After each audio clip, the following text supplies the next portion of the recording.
They look like attacks, but Moscow insists they're not, saying the blasts in Crimea and Belarus were either accidents or technical malfunctions.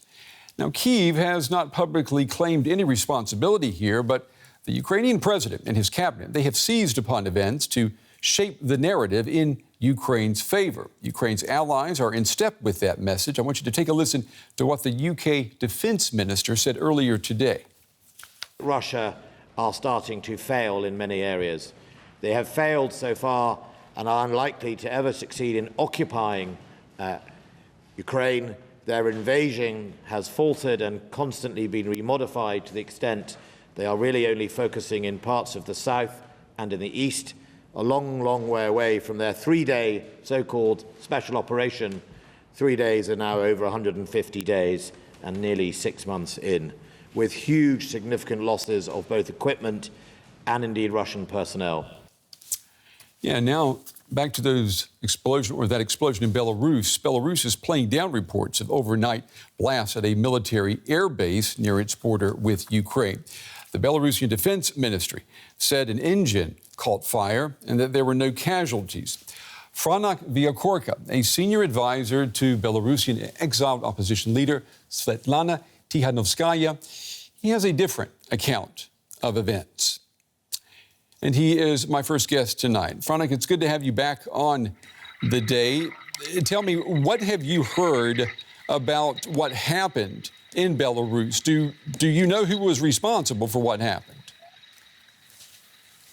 No, we don't know who is responsible. Yesterday, perhaps at 12 p.m., we received information from multiple sources about the explosions, about the blasts, about the flashes. People saw it near Zabrovka, people saw it in the Homel region. And it's definitely not the fire on the engine. These people, they took pictures, they took video of the blast. We tried to identify who is behind it. We immediately sent information and request to our contacts in the Belarusian army. But unfortunately, it's very difficult to understand. Was it military drill?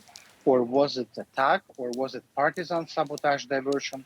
We don't know for sure. But official statement from Ministry of Defense of Lukashenko is that it was just the fire of engine. Yeah, and there is no mention at all in the official explanation of the possibility of the explosion being the result of a Ukrainian attack, right? Of course, we can't expect that official regime propaganda will say that it's Ukrainian army who attacked us. Definitely not. But this can be also the partisan attack. That could be also the act of sabotage. That could be also the mistake of Russian military who are behaving like their host in Belarus. And since February 2022, they created multiple dangerous situations in Homel and Brest region bordering with Ukraine. You know, Franak, it remains almost impossible to verify reports on the ground in Belarus, and it's the same in Crimea. I mean, how worried are you that the fog of war could create unrealistic expectations among the Ukrainian people as well as the people in Belarus who are against this war? Absolute majority of Belarusians don't want Belarus to be dragged into this war. There is a huge fear. Last 2 years, we were afraid of repressions, of terror. Now people are afraid of war. And Lukashenko and Putin's regime, they are trying to drag Belarus and Belarus army into this conflict. But Belarusian nation, Belarusian population, even Belarusian officers, they resist. They do all possible to prevent it. This provocation, these explosions yesterday, could be also the provocation in order to force Lukashenko's regime and Belarus army to enter the war in Ukraine. But I hope it won't happen. I mean, do you think, though, that is a possibility that Ukraine could be trying to force Belarus to get into the war? I mean, where do you think that pressure is coming from? Ukraine definitely doesn't want Belarus to enter this war. Ukraine doesn't want Russia to use Belarus territory. The Ukrainian government recently demonstrates a lot of signs of solidarity with Svetlana Tikhanovskaya, national leader of Belarus, and with democratic movement. And definitely they do all possible to prevent Lukashenko from entering this war. But the question is how much Ukrainian army can do, how much our partisans can do.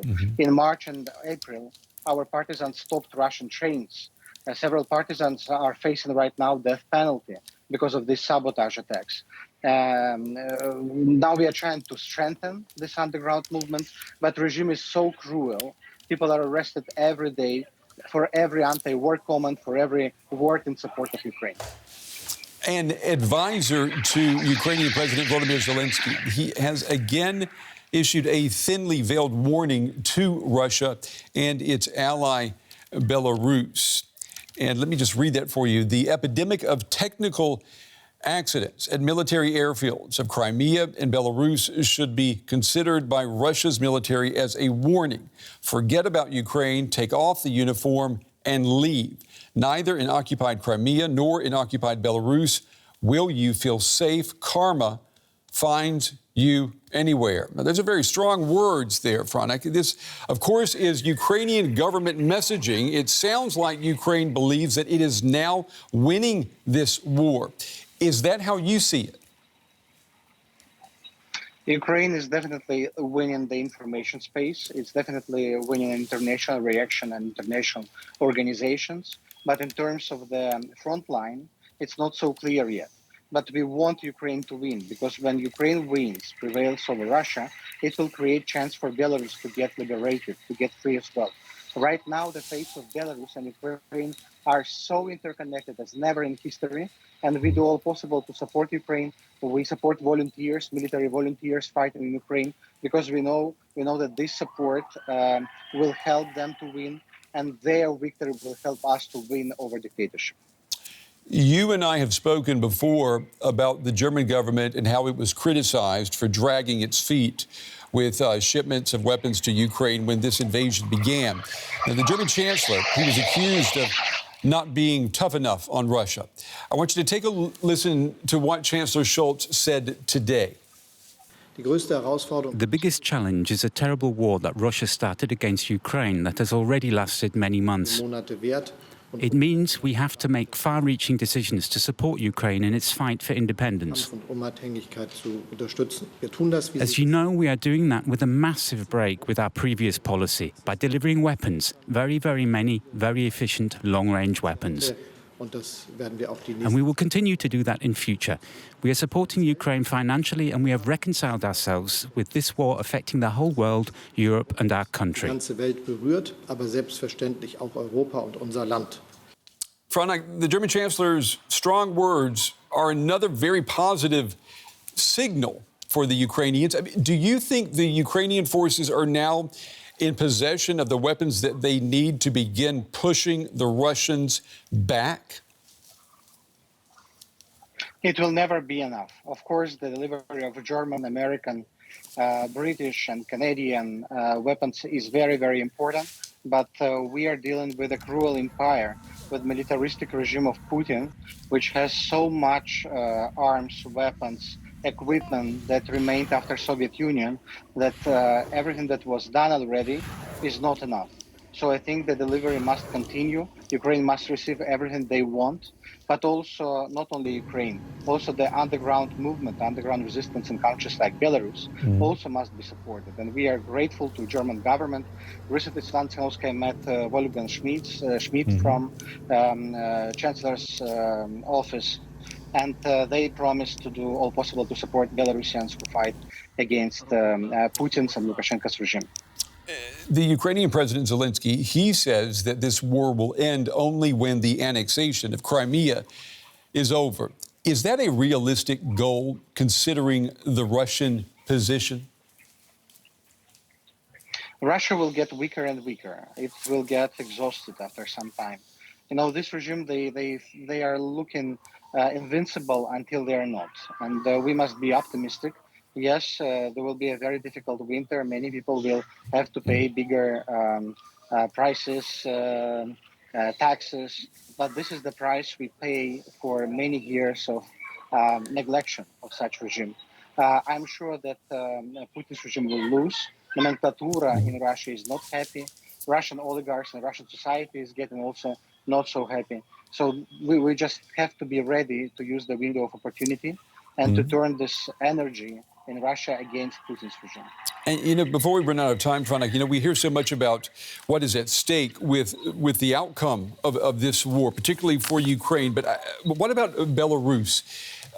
A democratic revolution, reform in Belarus, is that possible if Russia loses this war? Will it be possible for Belarus to have democratic reforms? And is it possible as long as Vladimir Putin is still in charge in Russia? Changes in Belarus are possible earlier than changes in Russia, definitely. Russia doesn't recognize the independence and the statehood of Belarus and Ukraine. And this is why in 2020, when our revolution started, Putin supported Lukashenko. Back then in 2020, when crackdown on civil society happened, we didn't know that the plan to attack Ukraine was already in head of Putin. And everything that was happening in Belarus, it was a preparation for attack on Kyiv by Vladimir Putin. And Lukashenko was already complicit of Putin in this operation. Franak Viacorta, as always, Franak, we appreciate your time and your insights tonight. Thank you.